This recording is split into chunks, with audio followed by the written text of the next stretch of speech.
The 911 call came in just before Thanksgiving, a seemingly ordinary request for assistance that would soon reveal a scene of unimaginable horror. Responders arrived at the Swiss Meadows apartment complex in Bern, Indiana, expecting to deal with an emergency medical situation. What they encountered instead was a tragedy that would leave even the most seasoned among them shaken. Inside the apartment, the stench of neglect hit the responders immediately. The air was thick with the smell of trash, rotting food, and human waste. The floors were littered with discarded items, pizza boxes, empty cartons of almond milk, torn paper plates, and soiled diapers scattered everywhere. But it was the main bedroom that left them reeling. The space was in complete disarray, a visual testament to months, if not years, of disregard for basic living standards. Amid the chaos, they found the source of the call, 2-year-old Zin Hershey. She lay motionless in a crib tucked inside a closet, her small body betraying the final, torturous hours of her life. The crib's mattress was stained and filthy, barely recognizable as something meant for a child. Trash surrounded the crib, including feces smeared on the floor and piled garbage pressed against the walls.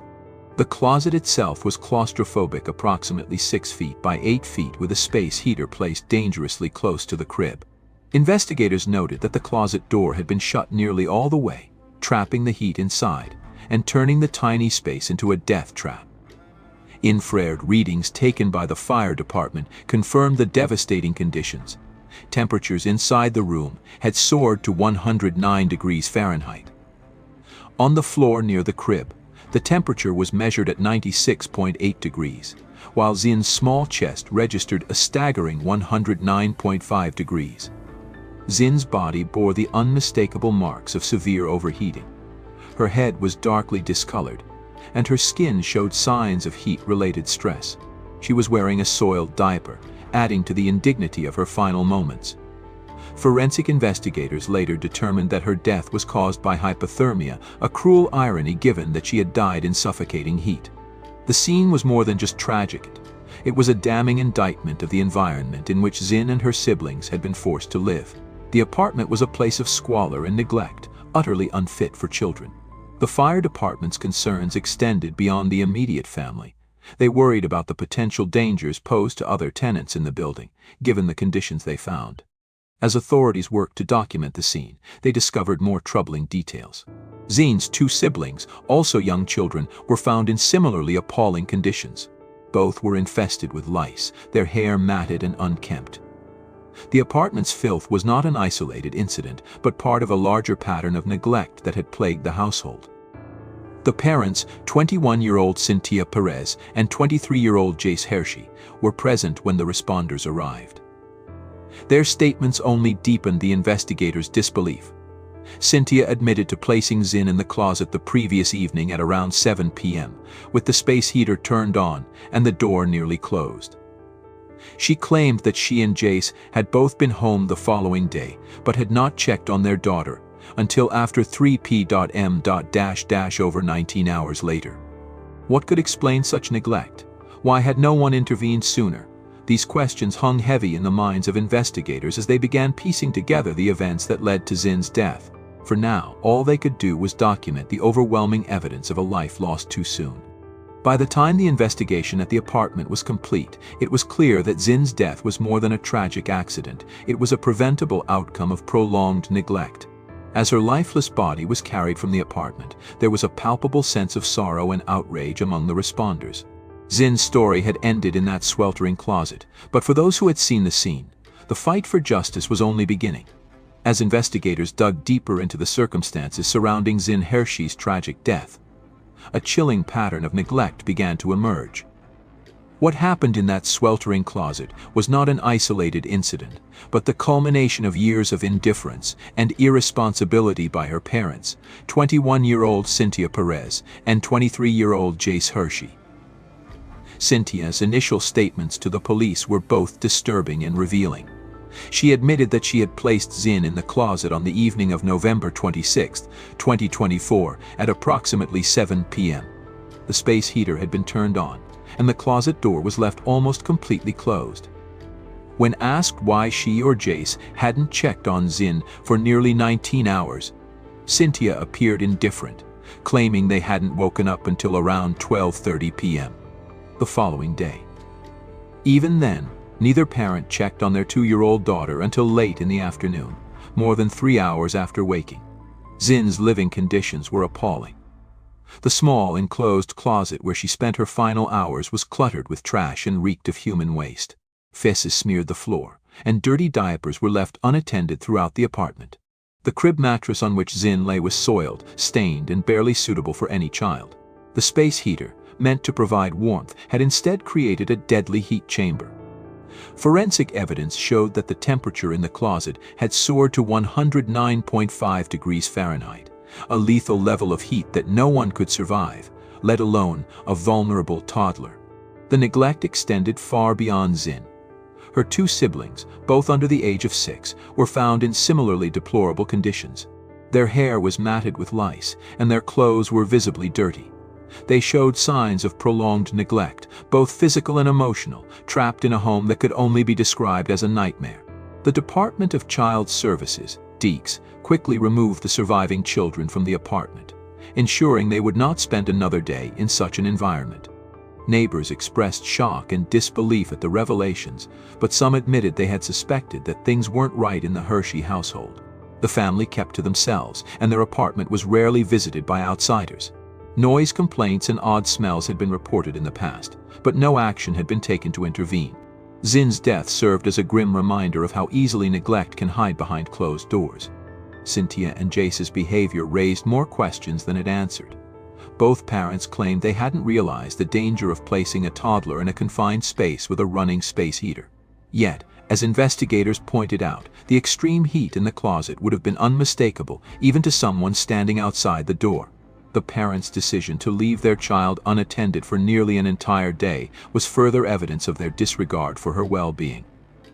As the investigation progressed, law enforcement began to piece together a timeline of neglect that spanned far longer than the tragic night of November 26th. Reports of trash piling up in the apartment, sporadic visits from social services, and even minor complaints from neighbors painted a picture of a household that had been deteriorating for years. The neglect was systemic, not sudden. Police also began looking into the parents' potential use of drugs or alcohol. Witnesses described Cynthia and Jace as lethargic and detached, often sleeping late into the afternoon while their children fended for themselves. Investigators searched the apartment for evidence of substance abuse, noting the chaotic and hazardous environment that was unfit for raising children. They suspected that drugs or other impairments might explain the parents' behavior, though they also considered the possibility that this neglect was simply the result of apathy. What made the case even more tragic was how preventable it had been. Space heaters are known to be dangerous, particularly in small, enclosed spaces like closets. As one investigator noted, anyone with basic common sense would know that leaving a child in a room with a space heater is reckless at best and fatal at worst. The idea that neither parent thought to check on Zin for nearly an entire day, knowing the heater was running, was incomprehensible. Cynthia and Jace's neglect extended not only to their children's physical well-being, but also to their emotional needs. Zin and her siblings had been deprived of the care, attention, and stimulation necessary for healthy development. Their lives had been reduced to survival in a filthy, hazardous environment, with no one to advocate for them until it was too late.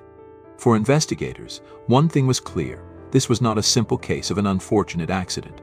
Zin's death was the result of prolonged and systemic neglect by the very people who were supposed to protect her. The evidence painted a damning picture of parents who had consistently failed to provide even the most basic necessities for their children, leading to an entirely preventable tragedy. By the time Cynthia and Jace were arrested and charged with multiple counts of neglect, including neglect of a dependent resulting in death, public outrage had reached a fever pitch. Zin's story became a lightning rod for discussions about child welfare, the responsibility of parents, and the role of the community in preventing such horrors. But for Zin herself, it was too late. The damage had been done, and no amount of justice could undo the suffering she had endured. The tragedy of Zin Hershey's death rippled through the tight-knit community of Bern, Indiana, leaving neighbors and officials alike grappling with questions of accountability and prevention. How could something so horrific happen in their midst? And why had no one intervened before it was too late? These were questions that hung heavy in the air as the community reacted to the heartbreaking revelations. Neighbors who lived near the Hershey family were both shocked and racked with guilt. Many admitted that they had noticed signs of trouble over the years, but hadn't realized the severity of the situation. Some spoke of hearing cries from the apartment late at night, while others mentioned a persistent foul odor emanating from the unit. One neighbor recalled seeing Cynthia Perez carrying trash bags to the dumpster, her expression detached, as though she were going through the motions of a life she didn't care to live. "You don't think something like this could happen so close to home?"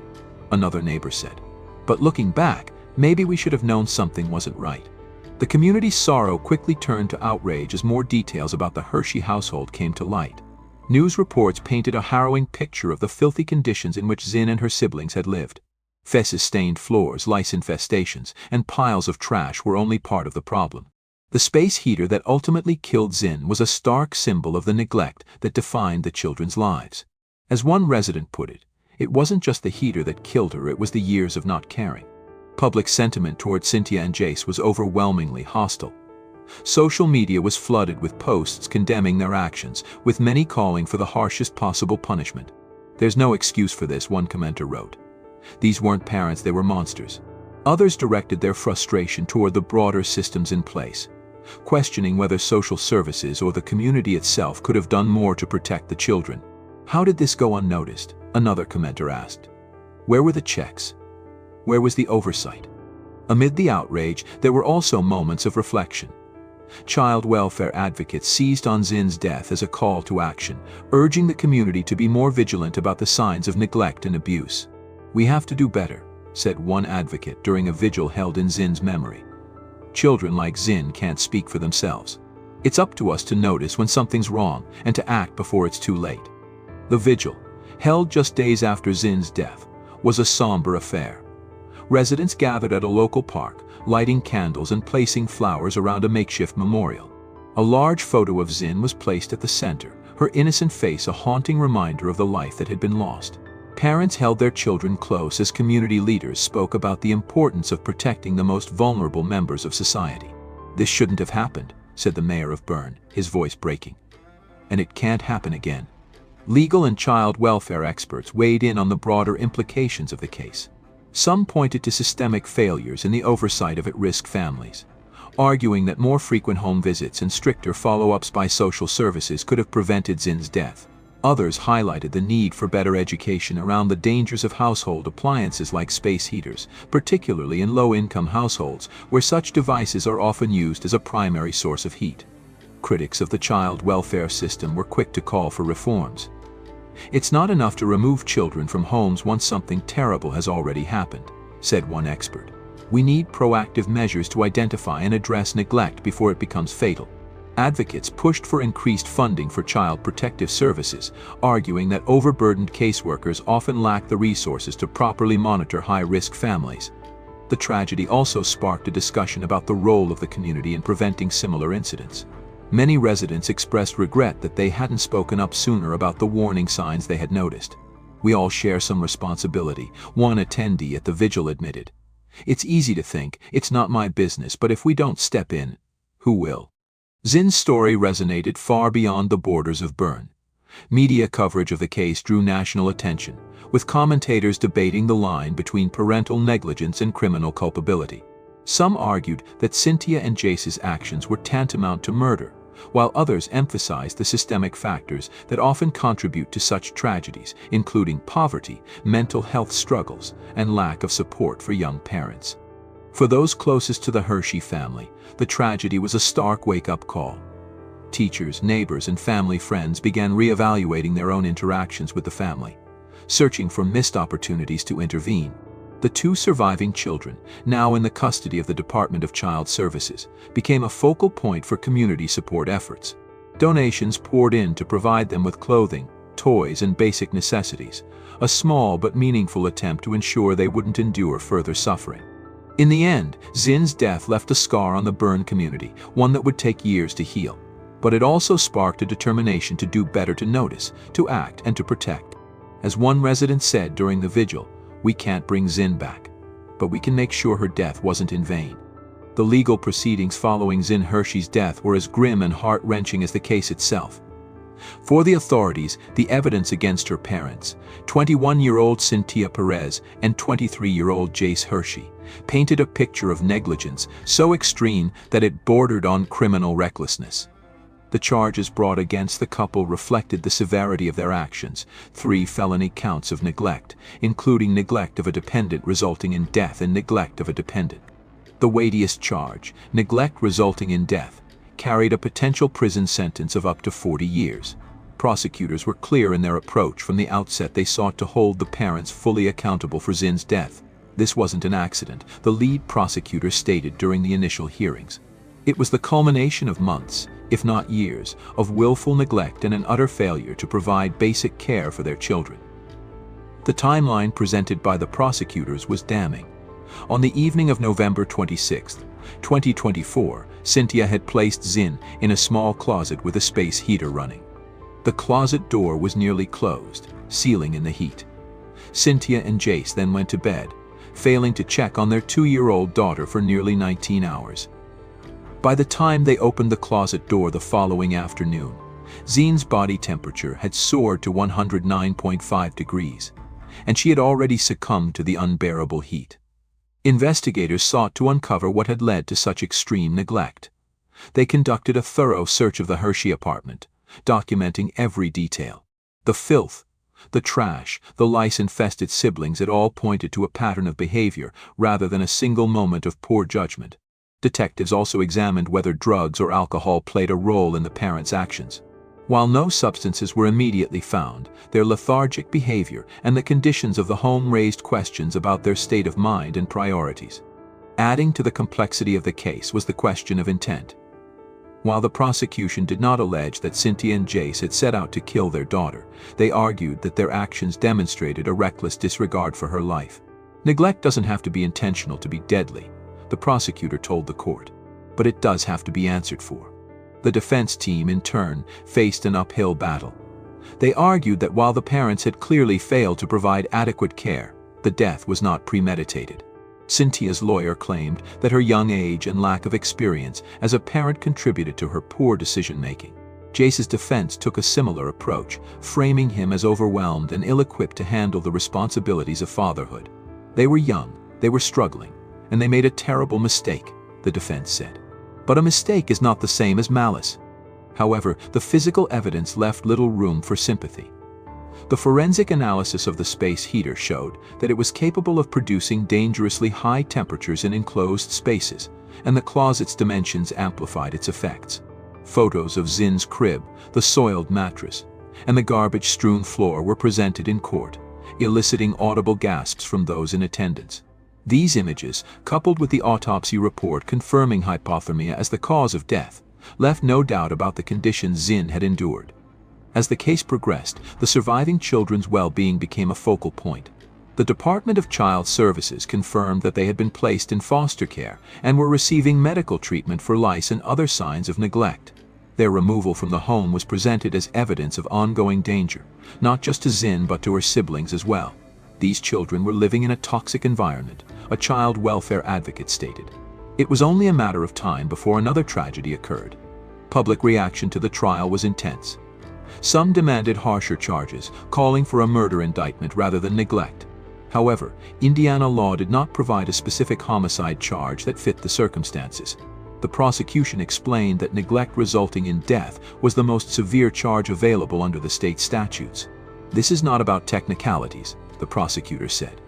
This is about justice for Zin. The trial also highlighted broader systemic issues. Critics questioned whether social services had failed to intervene earlier. Records showed that the family had a history of complaints, though no immediate action had been taken prior to Zin's death. This raised uncomfortable questions about the capacity of child welfare agencies to monitor at-risk families effectively. "We can't put all the blame on the parents," one advocate noted. The system allowed these children to fall through the cracks.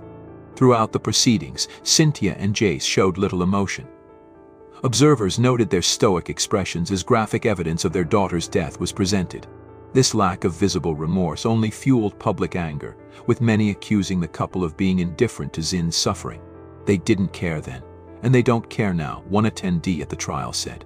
"They don't deserve sympathy." As the trial neared its conclusion, the prosecutor's closing arguments emphasized the need for accountability. This case is not just about Zin's death, they said.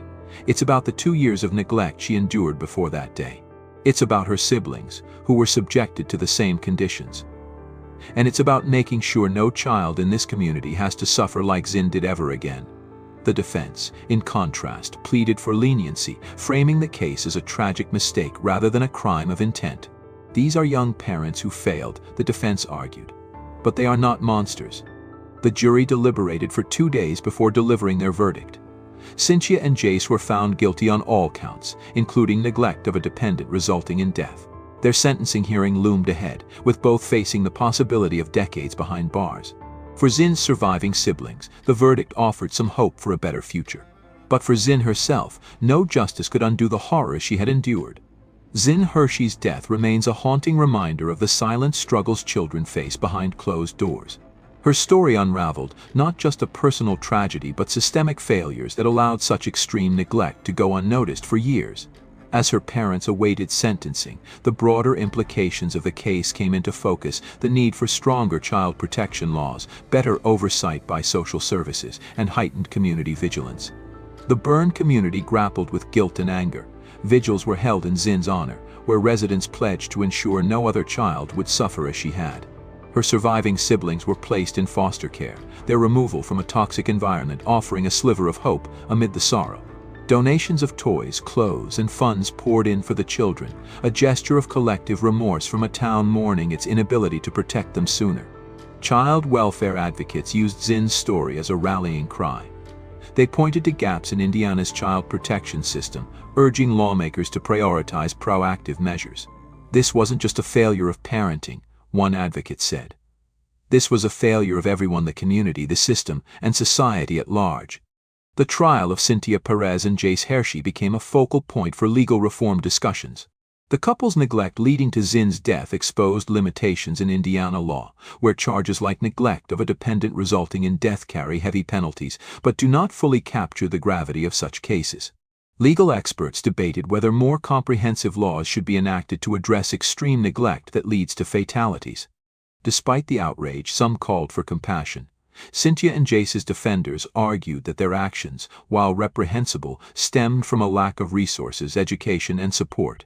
Poverty, isolation, and the stresses of young parenthood, they said, had played a significant role in the tragedy. Still, the overwhelming sentiment was one of anger at their failure to perform even the most basic duties as caregivers. For law enforcement and child welfare agencies, the case prompted internal reviews. How had Zin and her siblings remained in such deplorable conditions without intervention? Could earlier action have saved her life? These questions spurred discussions about reform. From more frequent home visits to improved training for caseworkers, advocates pushed for legislation requiring mandatory reporting and follow-ups for families flagged as high risk.